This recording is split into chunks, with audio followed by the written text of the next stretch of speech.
बिजनौर से एक बार फिर दहेज की मांग ने एक और बेटी की जान ले ली। 4 साल पहले जिस घर में 7 फेरे लेकर रितु ने नई जिंदगी की शुरुआत की थी, उसी घर से उसकी लाश निकली।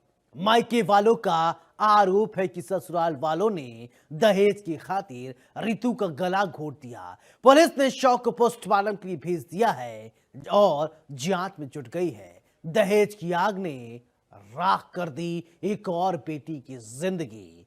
रितु की चुप्पी अब समाज के मुंह पर एक सवाल बन गई है। क्या बेटी का जन्म आज भी बोझ है? ये रिपोर्ट देखिए। दहेज की आग फिर जल गई एक बेटी। जिस घर को सजाया वहीं से अर्थी निकली। कब खत्म होगा दहेज का अभिशाप? अब सवाल इंसाफ का नहीं, समाज की सोच का है।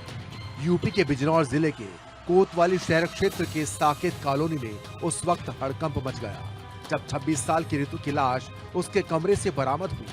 घर के अंदर से बदबू आने पर जब दरवाजा खोला गया तो सामने था एक दिल दहला देने वाला मंजर। 2 बच्चों की मां रितु अब इस दुनिया में नहीं थी। 4 साल पहले रितु की शादी साकेत कॉलोनी निवासी अंकित से हुई थी। परिवार वालों के मुताबिक शादी के बाद सब कुछ ठीक था, लेकिन वक्त बीतने के साथ ससुराल वालों का असली चेहरा सामने आने लगा। परिजनों का आरोप है कि रितु को दहेज के लिए लगातार प्रताड़ित किया जा रहा था। कभी बाइक की मांग, कभी कैश की। हर बार रितु अपने मायके आकर रोती थी, लेकिन समाज की शर्म और बच्चों की खातिर बार बार समझौता कर लौट जाती थी। पर इस बार समझौते की कीमत उसकी जान बन गई। कहते दहेज के बारे में वो करते थे कि वो हो गए। कौन लोग करते थे? अंकित और उसकी बहन ससुराल वाली लड़की? जी ससुराल के। अच्छा, आज क्या हुआ फिर? सब फांसी दे कमा दिया। अब क्या चाहते हैं आप? अब तो कार्रवाई करना चाहते हैं साहब, बिना सजा होनी चाहिए। घटना की सूचना मिलते ही पुलिस मौके पर पहुंची।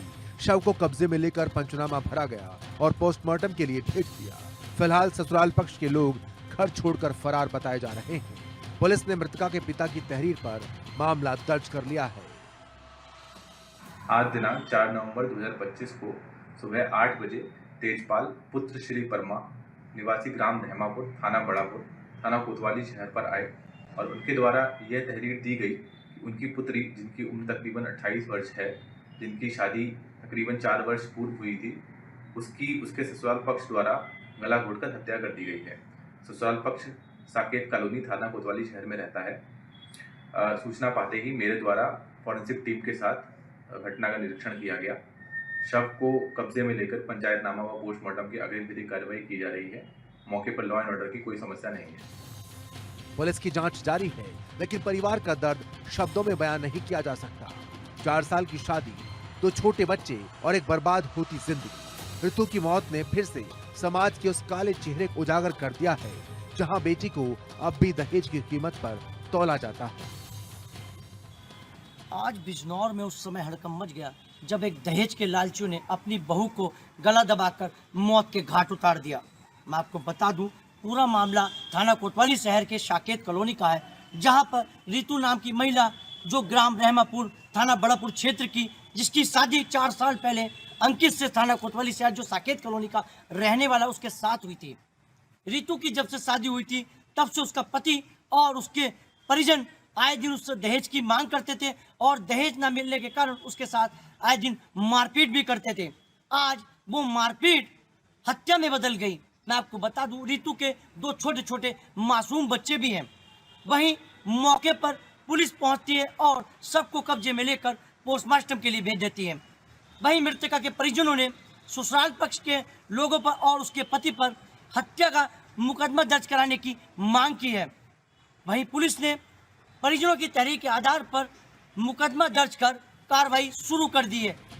फिलहाल पुलिस जांच में जुटी है, लेकिन ये सवाल फिर से समाज के सामने खड़ा है। क्या बेटियां केवल देने के लिए पैदा होती हैं? कब खत्म होगा ये दहेज का अभिशाप और कब रुकेंगी ऐसी मातम भरी चीखें जो हर बार एक घर उजाड़ देती है? इंडिया न्यूज के लिए बिजनौर से देव कुमार की रिपोर्ट।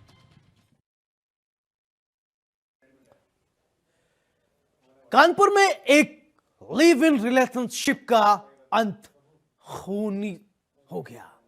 जिस रिश्ते में प्यार होना चाहिए था वहां मिले लाश और सन्नाटा।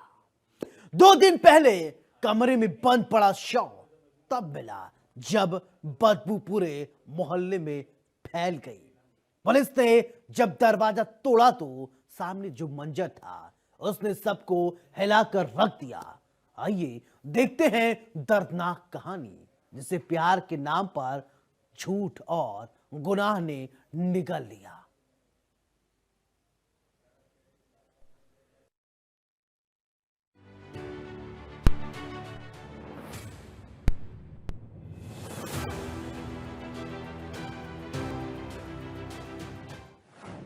प्यार के रिश्ते में छिपा झूठ बन गया मौत की वजह। 2 दिन से बंद था कमरा, जब दरवाजा टूटा मिली लाश। लिव इन का दर्दनाक अंत, प्यार ने उसकी छीन ली सांसें। आरोपी ने किया जुर्म कबूल, गुस्से में सब गया था फूल। यूपी के कानपुर के रायपुरवा थाना क्षेत्र लक्ष्मीपुरवा इलाके में मकान के अंदर एक ऐसी कहानी दब जिसने इंसानियत को शर्मसार कर दिया। 2 दिन तक कमरे का ताला बंद रहा। बदबू उठी तो पड़ोसियों ने पुलिस को खबर दी। दरवाजा तोड़ा गया और अंदर थी सन्नाटे में डूबी मौत। एक महिला की सड़ी हुई लाश जिससे खून दरवाजे के नीचे से बाहर रिसने लगा था। शुरुआती जांच में पता चला कि ये महिला भारती गौतम थी, जो यहाँ पिछले कुछ महीनों से एक युवक रोहित के साथ लिविंग में रह रही थी। पड़ोसियों ने बताया कि दोनों अक्सर झगड़ा करते थे, लेकिन किसी को अंदाजा नहीं कि झगड़े की आग हत्या तक पहुंच जाएगी। 2 दिन से कमरे में ताला बंद था। बदबू बहुत आने लगी तो हमने पुलिस को बताया। जब दरवाजा टूटा तो अंदर का नजारा देखकर सबके होश उड़ गए। बदबू आ रही थी, बदबू आए तो भाई ये हुआ क्या मर गया, चूहा मर गया, क्या मर गया पता भी आ गया। तो देखते देखते ये हुआ कि मक्खी अंदर से बाहर से अंदर हो रही थी। तो हमारे बाबूजी हैं वही बैठे थे, लोग बैठे थे, बोले कि क्या है देखो जाता। तो देखा गया तो ब्लड आ रहा था बाहर। उसके बाद में कितनी को आकर के सूचना दी तो कमरे में बंद है, जिसका ब्लड बाहर निकल रहा है। उस पर मोहल्ले के लोगों को सबके द्वारा मौके पर बुलाया गया। उसका ताला तोड़ करके अंदर देखा गया तो एक महिला अस्पताल पड़ी थी। उस पर मोहल्ले के लोगों द्वारा बताया गया कि यह महिला भारती नाम है इसका और यह रोहित नाम की लड़की के साथ रहती थी। मोहल्ले के लोगों द्वारा यही बताया गया। उसके बाद फोरेंसिक टीम आई और उसका निरीक्षण की है। बॉडी को मर्चरी भेजा गया है। पीएम के उपरांत जो भी कार्रवाई की जाए। गले में दुपट्टा से हत्या की गई। ये भी जानकारी मिला कि जो उसका पति था उसी पे डाउट था और कैमरे में देखे गए उसके आधार पे उसी के पति के द्वारा हत्या करना था। पुलिस ने मौके पर पहुंचकर शव को कब्जे में लिया और पोस्टमार्टम करा। रिपोर्ट में साफ हो गया कि भारती की मौत सामान्य नहीं बल्कि गला घोटकर हत्या की गई थी। अब सवाल ये था कि रोहित कहाँ गया। वो युवक जो भारती के साथ रहता था अब फरार था। सीसीटीवी फुटेज खंगाले गए। आसपास के इलाकों में तलाश शुरू हुई। फुटेज में वही युवक नजर आया जो खुद को रोहित बताता था। लेकिन जांच आगे बढ़ी तो पुलिस को मिला धोखे का दूसरा चेहरा। इसके 6 बॉयफ्रेंड थे। मैंने शराब पी भी और पिलाई भी। मुर्गा लेकर आया था, मुर्गा पकाकर उसने भी खाया, मैंने भी खाया। उसने शादी का दबाव बनाया। उसने धर्म परिवर्तन नहीं किया। मैंने उस पर दबाव बनाया था कि धर्म परिवर्तन कर लो तो मैं निकाह कर लूंगा, लेकिन वो नहीं मानी। इसको लेकर विवाद हुआ और मैंने उसका पट्टे से गला कसकर हत्या कर दी। एक खुलासा है रायपुरवा के मर्डर का। ये आरोपी जो है जिसका नाम रोहित उर्फ वाहिद है, जो अपनी पहचान छुपाकर एक महिला के साथ तकरीबन 8 साल से लिव इन में रह रहा था और उसके बाद वो महिला उसके साथ बराबर कहती थी कि वो उससे शादी कर ले। लेकिन ये आरोपी जो हत्यारोपी है ये लगातार उस महिला पर धर्म परिवर्तन करने के बाद ही शादी करने का कह रहा था। लेकिन महिला जो मृतक महिला है जिसकी उम्र 36 साल की है, उसके मरने के बाद ये खुलासा हुआ है जब आरोपी पकड़ में आया। और आपको बता दें कि तकरीबन 5 दिन पहले जो है मृतक महिला का शव बंद पड़े मकान में उस वक्त जो है पुलिस को मिला, जब उस मकान से बदबू आने लगी, बाहर खून रिसकर आ रहा था, जिसकी घटना की जानकारी क्षेत्रीय लोगों ने स्थानीय पुलिस में दी और पार्षद को दी। बाद में मौके पर पुलिस पहुंची तो पुलिस ने जब शव को कब्जे में लिया, पोस्टमार्टम के लिए भेजा, तो पता चला कि इसकी हत्या की गई है, गला घोंटकर हत्या की गई है। बहरहाल जो है पुलिस ने टीमें लगाकर, इस मृतक महिला के भांजे ने शिकायत की थी, बहरहाल पुलिस ने टीमें लगाकर जब आरोपी को ढूंढना शुरू करा तो आरोपी पकड़ में आ गया और उसके बाद उसने हैरत अंगेज खुलासे किए। उसने बताया कि जिस दिन उसने उस महिला की हत्या करी वो शराब लेकर गया था, मुर्गा पकाया उसने और दोनों ने मुर्गा खाया। और उसके बाद उसने कहा, शादी के लिए जब कहा तो उसने कहा कि पहले तुम अपना धर्म बदलो, उसके बाद ही मैं तुम्हें निकाह करूंगा।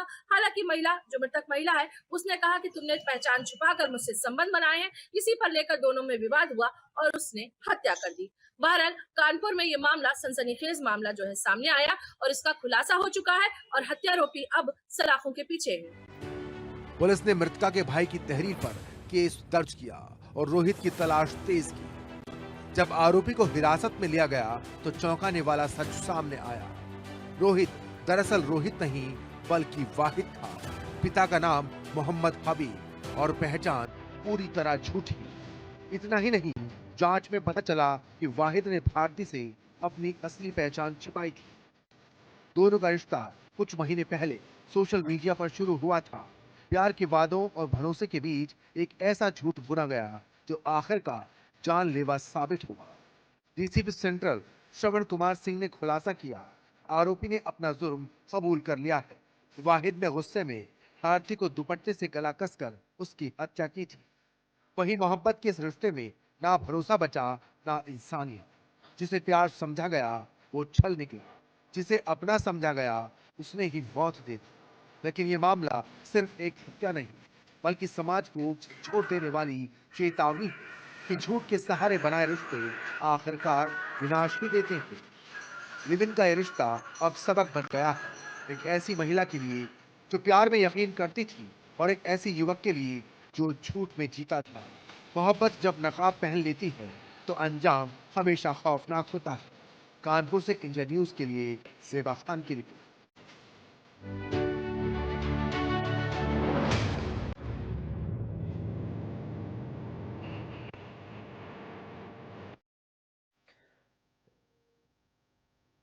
कानपुर में ईमानदारी की वर्दी पर दाग लगाने वाला बड़ा मामला सामने आया है। शासन ने सीओ ऋषिकांत शुक्ला को निलंबित करते हुए विजिलेंस जांच के आदेश दिए। आरोप है कि सीओ ने नौकरी के दौरान 100 करोड़ रुपए से ज्यादा की अकूत और बेनामी संपत्ति जुटाई। इतना ही नहीं, उनका नाम कुख्यात अखिलेश दुबे गैंग से भी जुड़ा जा रहा है। और सवाल ये उठ रहा है, आखिर इतने सालों तक भ्रष्टाचार का ये खेल चलता कैसे रहा? ये रिपोर्ट देखिए। सड़कों पर वर्दी का रौब अब सवालों के घेरे में है। कानून का रखवाला बना सौदागर, ढह गया भरोसे का मजबूत किला। वर्दी जब खुद कानून को नीलाम करे तो इंसाफ की नींव हिल जाती है। पुलिस की वर्दी पर लगा एक और काला धब्बा। कानपुर में तैनात रहे सीओ ऋषिकांत शुक्ला के खिलाफ विजिलेंस ने बड़ी कार्रवाई शुरू की है। शासन ने जांच के बाद उन्हें सस्पेंड कर दिया है। विजिलेंस की रिपोर्ट में चौंकाने वाला खुलासा हुआ। ऋषिकांत शुक्ला के पास करीब 100 करोड़ रुपए की अकूत संपत्ति मिली है। इन संपत्तियों में 12 भूखंड, 11 दुकानें और कई बेनामी प्रॉपर्टी शामिल है। इनमें से ज्यादातर संपत्तियां कानपुर, मैनपुरी और आसपास के जिलों में बताई जा रही हैं। सूत्रों की माने तो ऋषिकांत शुक्ला की तैनाती कानपुर में करीब 11 साल तक रही। इसी दौरान उन्होंने स्थानीय भूमाफियाओं और अपराधियों से साठ गांठ कर करोड़ों की संपत्ति अर्जित की। उनका नाम कुख्यात अपराधी अखिलेश दुबे गिरोह से जुड़ा बताया जा रहा है। ये वही गिरोह है जो अवैध कब्जों, रंगदारी और झूठे मुकदमों में फंसाने जैसे अपराधों के लिए कुख्यात है। जानकारी ये भी मिली है कि अखिलेश दुबे गिरोह में करीब 50 पुलिसकर्मी शामिल थे जो अपने रसूख और पद का गलत इस्तेमाल कर शहर में अपराध और भ्रष्टाचार की समानांतर सत्ता चला रहे थे।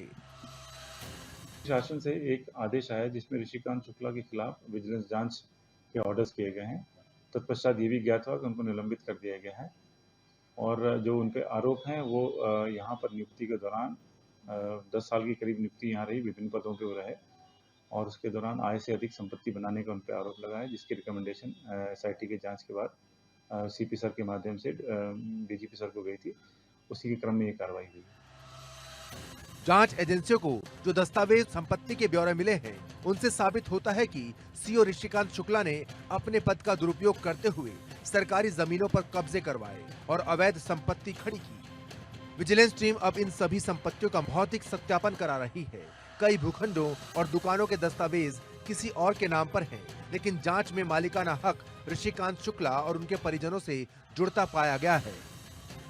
के बाद जब चैप्टर दुबे 2 शुरू हुआ तो दुबे जी तो सलाखों के पीछे हैं, लेकिन इसी जद में कई ऐसे पुलिस वाले आ गए जो उनका साथ देते थे। तकरीबन 50 ऐसे पुलिस वाले हैं। उसी में से एक CO ऋषिकांत शुक्ला का नाम बहुत चर्चा में है। इसमें जो है SIT की जांच हुई और उनकी 100 करोड़ से ऊपर की बेनामी संपत्ति मिलने का जो है आरोप है उनके ऊपर और इसको देखते हुए शासन ने उन्हें निलंबित कर दिया। आपको बता दें कि ऋषिकांत शुक्ला समेत ये जो पुलिस वाले कानून की जद में है, इन पर हत्या, रंगदारी और अवैध कब्जे कराने के जो है आरोप है। और इसी के साथ अगर ऋषिकांत शुक्ला की बात करें तो उनकी कुर्सी अब डगमगा गई है और वो उन्नाव से लेकर कानपुर से लेकर भोगांव, मैनपुरी तक वो चर्चा का विषय बने रहे। और अब ये जब वो कानून की जद में आए हैं तो कई जो है विभाग और सियासी गलियारों में चर्चा है।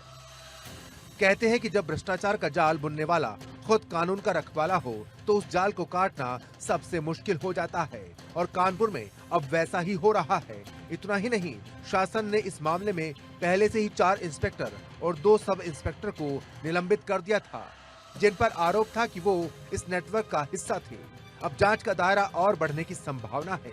विजिलेंस विभाग ने अब तक करीब 92 करोड़ रुपए की संपत्तियों का पता लगाया है। कानपुर में 12 भूखंड, 11 दुकानें और कई लग्जरी वाहन भी परिजनों के नाम पर रजिस्टर्ड हैं। बताया जा रहा है कि यह आंकड़ा और बढ़ सकता है क्योंकि कुछ संपत्तियों का रजिस्ट्री डेटा अभी तक खंगाला जा रहा है। कानपुर के लोगों में इस खुलासे के बाद गुस्सा और हैरानी दोनों है। शहर की गलियों में चर्चा है कि जब वर्दी वाले ही वसूली और कब्जे के खेल में शामिल हो जाएं, तो आम जनता का पुलिस पर भरोसा कैसे बचा रहेगा। फिलहाल ऋषिकांत शुक्ला निलंबित हैं। विजिलेंस उनकी सभी संपत्तियों की जांच कर रही है और शासन ने स्पष्ट कर दिया है कि जो भी अधिकारी या कर्मचारी इस नेटवर्क से जुड़ा पाया गया उस पर भी कार्रवाई तय है। कानपुर से इंडिया न्यूज के लिए ज़ेबा खान की रिपोर्ट।